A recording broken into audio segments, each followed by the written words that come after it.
5 या 6 अप्रैल कब करें नवरात्र में कन्या पूजन। कन्याओं को गलती से भी ना दें ये चीजें, जानिए क्या दें और क्या नहीं।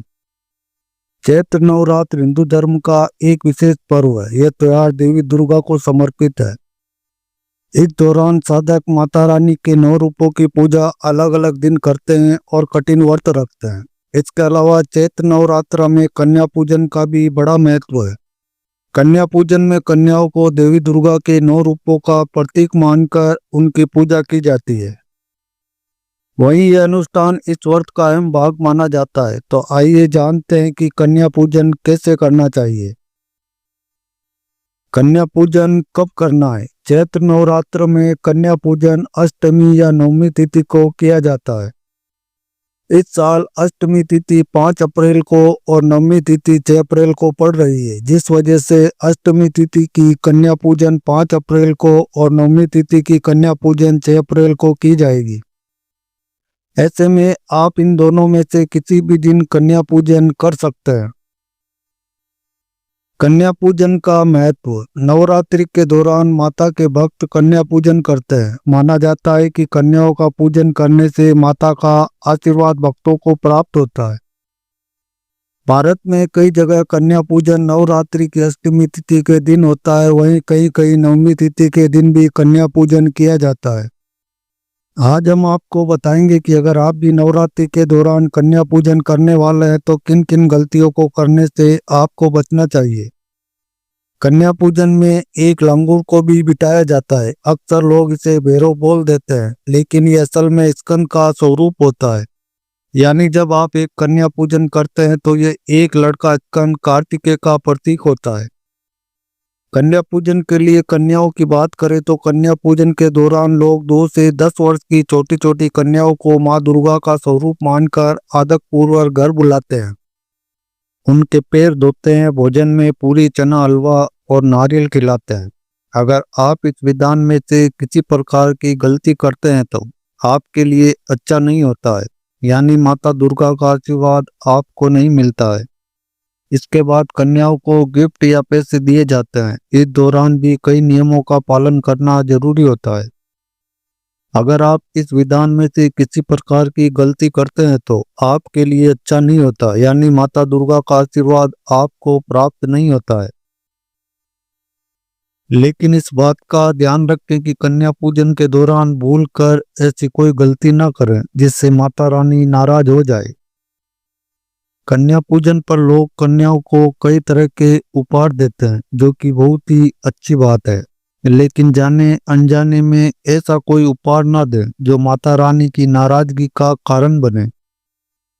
इसलिए जान लीजिए कन्याओं को उपहार में क्या नहीं देना चाहिए। नवरात्रि में कन्या पूजन के दौरान न करें ये गलतियां। नवरात्रि में कन्याओं का पूजन माता के 9 स्वरूपों को ध्यान में रखकर किया जाता है। 9 कन्याएं 9 देवियों का प्रतीक होती है। इसलिए कन्या पूजन के दिन उनके आने से पूर्व ही आपको उस स्थान की सफाई कर लेनी चाहिए जहां पर आप उनको बैठाएंगे। अगर आप कन्या के बैठने के स्थान को साफ नहीं करते हैं तो आपकी ये भूल माता को अप्रसन्न कर सकती है। कन्या पूजन वाले दिन भूल कर भी कन्याओं को डांटे नहीं, बल्कि आदर पूर्वक आपको उनका स्वागत करना चाहिए। कन्याएं आपके व्यवहार से जितनी प्रसन्न होगी, माता भी आपसे उतनी ही प्रसन्न रहेगी। कन्याओं के आते ही उन्हें तुरंत आसन पर आपको नहीं बैठाना चाहिए। सबसे पहले उनके पैर आपको अपने हाथों से धोने चाहिए और उसके बाद पैर पहुंचकर उन्हें आसन तक ले जाना चाहिए। आसन पर बैठाकर कन्याओं का तिलक किया जाता है, लेकिन इस बात का ध्यान रखें कि तिलक करते समय कन्याओं का मुंह उत्तर पूर्व दिशा यानी कि ईशान कोण की ओर हो। गलत दिशा में कन्याओं का तिलक से आप माता की कृपा से वंचित रह सकते हैं। इसलिए कन्याओं के आने से पहले ही ये पता कर लें कि उत्तर पूर्व दिशा किस ओर है। आपको बता दें कि ईशान कोण को देवी देवताओं का निवास स्थान माना जाता है और इसलिए इसी दिशा में कन्याओं का तिलक किया जाना चाहिए। अगर आप कन्या के साथ एक बालक को पूजा में नहीं बुलाते तो आपकी पूजा अधूरी रह सकती है। इसलिए पूजा में 9 कन्याओं के साथ एक बालक को भी आप जरूर बुलाएं। बालक को भैरव का रूप माना जाता है। भोजन के बाद अगर आप अपनी सामर्थ्य के अनुसार कन्याओं को दक्षिणा नहीं देते तो कन्या पूजा अधूरी रह जाती है। इसलिए कन्या पूजा के बाद आपको अपनी सामर्थ्य के अनुसार दक्षिणा भी कन्याओं के हाथ में अवश्य रखनी चाहिए। कन्या पूजन में कन्याओं के पैर छूकर आशीर्वाद लिया जाता है, इसलिए ये भी ख्याल रखें कि कोई भी कन्या आपके पैर ना छुए। कन्या पूजन में कन्याओं को न दें ऐसा उपहार। नवरात्रि के 9वें दिन यानी नवमी तिथि को कन्या पूजन कराने का विधान होता है। इस दौरान कन्याओं को भोजन कराने के बाद उपहार दिए जाते हैं। यहाँ पर कन्याओं के लिए उपहार चुनते समय हमें कई बातों का ख्याल रखना जरूरी होता है। इस दौरान गलती बिल्कुल भी नहीं करनी चाहिए। नंबर 1, कन्या पूजा के दौरान कन्याओं को उपहार में धातु नहीं भेंट करना चाहिए, यानी कि भूलकर भी बर्तन या फिर प्लास्टिक की चीजें उपहार में ना दें। नंबर 2, कन्या पूजन के बाद कन्याओं को उपहार में कांच की या फिर नुकीली कोई वस्तु देने से भी बचना चाहिए। नंबर 3, कन्याएं माता का स्वरूप होती है, इसलिए लाल रंग की चुनरी या फिर कपड़े उपहार में देना चाहिए। गलती से भी काले कपड़े व काले रंग का रुमाल भेंट ना करें। नंबर 4, कन्याओं को भोजन कराने के दौरान ये बात याद रखें कि सीधे भोजन कराने के बजाय पहले उनके पैर धोएं, फिर तिलक लगाएं और फिर आसन पर बिठाकर भोजन परोसें। नंबर 5, भोजन बनाने के दौरान खाना लहसुन और प्याज का नहीं बना होना चाहिए। नंबर 6, छोटी कन्याएं जितना खा पाए उन्हें आदर पूर्वक उतना ही खिलाएं।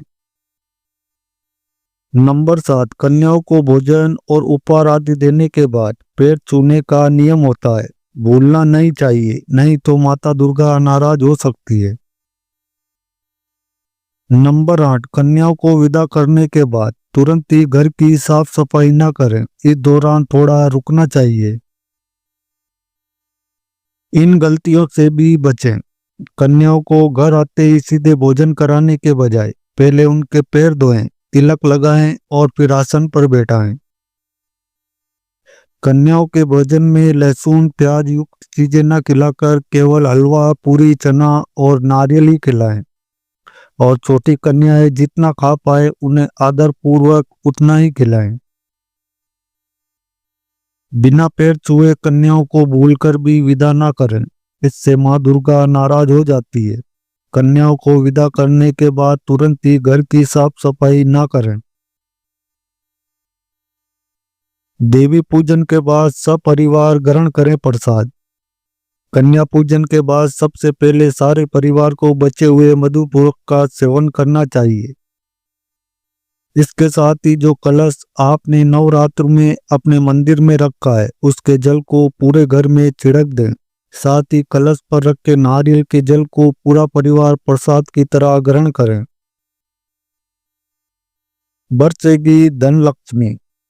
अगर कोई कन्या आपको सिक्का दे जाए या कलश से सिक्का गिर जाए तो ये बहुत ही शुभ संकेत है।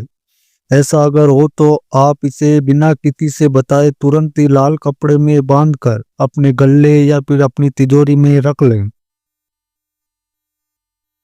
तो दोस्तों ये थी आज की जानकारी। उम्मीद करता हूँ वीडियो पसंद आई होगी। अगर पसंद आई है तो चैनल को सब्सक्राइब और वीडियो को एक लाइक जरूर कर दें।